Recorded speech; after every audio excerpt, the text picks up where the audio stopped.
Neymar et Sadio Mané sont deux joueurs incroyables, mais aujourd'hui on va les confronter et on va voir sur 20 statistiques qui est celui qui a les meilleurs. Alors installez-vous bien parce qu'aujourd'hui on est parti pour une nouvelle vidéo.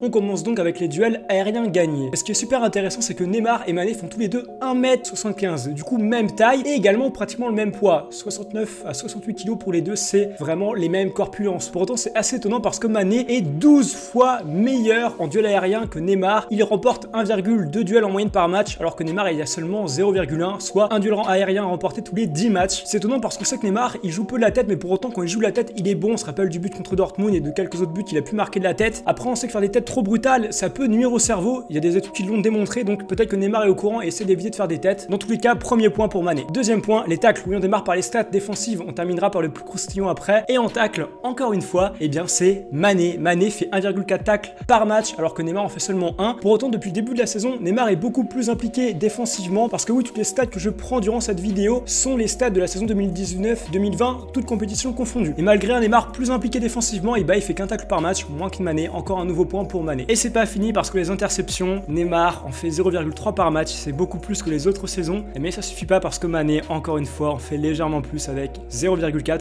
Après, on sait que Liverpool a un jeu peut-être plus altruiste dans le sens où Mané n'est pas la star de Liverpool, c'est une des stars de Liverpool. Et du coup, il se sent peut-être encore plus légitime et plus obligé de venir défendre et de venir contribuer à la défense et à la récupération de l'équipe. Quatrième statistique, les dribbles subis. Neymar va-t-il battre Mané sur ce point? Et bah non. Mané il subit 0,7 en moyenne dribble par match, donc à peu près 2 dribbles tous les 3 matchs, alors que Neymar, lui, sur 3 matchs, il prend à peu près 4 dribbles, il est à 1,2 dribbles par match en moyenne Neymar. Et oui, c'est super bien driblé, mais pour autant, et bah Neymar, il se laisse parfois embarquer. C'est vrai que moi j'ai en tête parfois même Attal qui arrive à dribbler Neymar. Bon bah c'est comme ça. Mais en cinquième, on a les fautes. Je parle en fautes commises, et bien Neymar en fait à peu près une par match. Je pensais qu'il en faisait plus, alors que Mané, lui, il en fait 1,5 par match. C'est étonnant parce que Mané, je le voyais vraiment super propre dans ses gestes techniques et je pensais pas qu'il faisait autant de fautes. Pour le coup, je pensais que c'était vraiment inversé. On enchaîne avec les passes clés. Les passes clés, c'est pas les passes décisives, mais c'est des passes qui créent des différences et qui créent de véritables actions. Et bah vous savez quoi, Mané, lui, il en fait 1,6 par match. Et pour un joueur, pour un ailier, c'est pas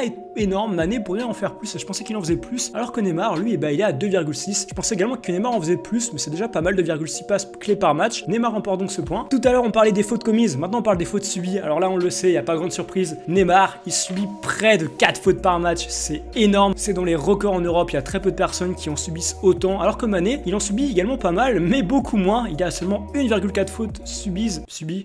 Oui, subies. Ce qu'il faut également savoir, c'est que voilà, ces deux grandes superstars qui sont super douées toutes les deux, et tout le monde n'est pas capable de manier aussi bien le ballon qu'elle. Par contre, moi j'ai appris à manier le balai, et je fous des coups de balai à toutes les personnes qui aiment mes vidéos, qui la regardent mais qui sont pas abonnés. Donc si vous voulez pas vous retrouver face à moi et face à mon balai surtout, et bah abonnez-vous à ma chaîne, je compte sur vous. Et surtout, s'il y a plus d'abonnés gagnés par cette vidéo que d'habitude, je saurai que vous aimez ce genre de vidéo de star contre star, j'en ferai plus souvent. Donc abonnez-vous à ma chaîne si vous aimez cette vidéo. On va ranger le balai et on va enchaîner avec les hors-jeux. Alors là, les hors-jeux, j'ai été super surpris parce que les mecs, Mané, il a 0,4 hors-jeu par match. Et c'est pas beaucoup, franchement c'est peu, 0,4 hors-jeu par match. Mais Neymar, honnêtement je vous dis, j'ai en tête un Mbappé qui prend 3 hors-jeu par match. Mbappé il prend énormément d'hors-jeu. Je vais vous dire à combien il est Mbappé là de suite, ça me perturbe. Mais Neymar, les mecs, lui, Neymar, il a un hors-jeu tous les 10 matchs. C'est énorme, c'est énorme, c'est super, mais c'est très peu. Il arrive à visualiser dans sa tête où il est par rapport aux autres et il est pratiquement jamais hors-jeu. Et ça c'est rare. Mbappé, les mecs, j'ai pas la stat, mais je sais qu'il est hors-jeu plein de fois dans ma tête. Je vois Mbappé hors-jeu tout le temps, mais peut-être que je me trompe. Mais sur Opta, ils disent qu'il a jamais été hors-jeu de sa carrière, ce qui est pas possible, donc il y a une erreur de stats. On continue avec les pertes de balles par match et Mané, lui, perd 1,1 balle par match. En tant qu'attaquant et en tant que dribbleur, c'est peu. Neymar, on sait qu'il y a plus, et oui. Nouveau point pour Mané. Neymar, lui, perd 3,1 balles par match. Ça m'a pas étonné, il en perd beaucoup. Et c'est pas tout, parce qu'également en contrôle raté, encore une fois, eh bien, Mané fait mieux. Mané, il a seulement 3 contrôles ratés par match. Neymar, je pensais qu'il était à beaucoup moins, parce que connaissant Neymar, je me disais, bordel, Neymar, c'est propre techniquement. Et bah, Neymar, il est à 4,5 contrôles ratés par match. J'étais surpris, vraiment. Et c'est pareil en termes de dribble. Encore une fois, Sadio Mané, il a 2,1 dribble par match. Neymar, lui, il est à seulement 5,8 dribbles par match. C'est monstrueux. Neymar, il fait... Là, il éclate Mané en termes de dribble. Par contre, du coup, en termes de passes réussies, on sait que Neymar a un jeu beaucoup plus à risque et du coup, il est même pas à 80%, seulement 79,1 en moyenne pourcentage de passes réussies dans les matchs Neymar. Mané, lui, c'est 81% de passes réussies. Donc évidemment, c'est mieux et je m'y attendais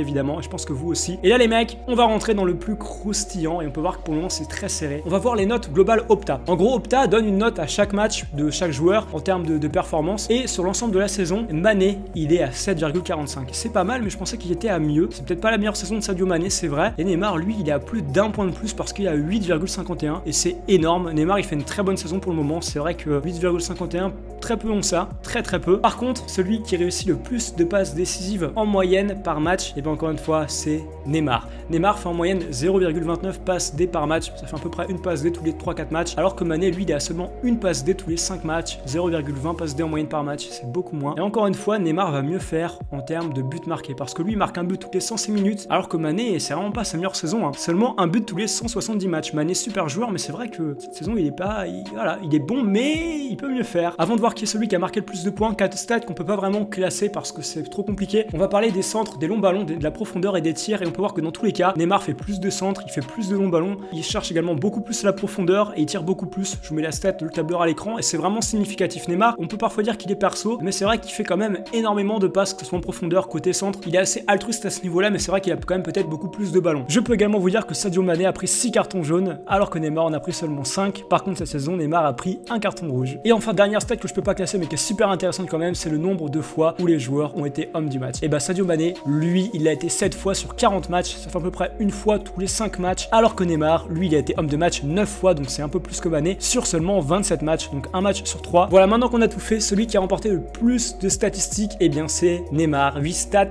contre 7 pour Mané, très serré, de très bons joueurs. Voilà donc pour cette vidéo, j'espère que tu l'as plu. Abonne-toi si tu l'as aimé, c'est un nouveau concept, lâche un like, crève pas, salut.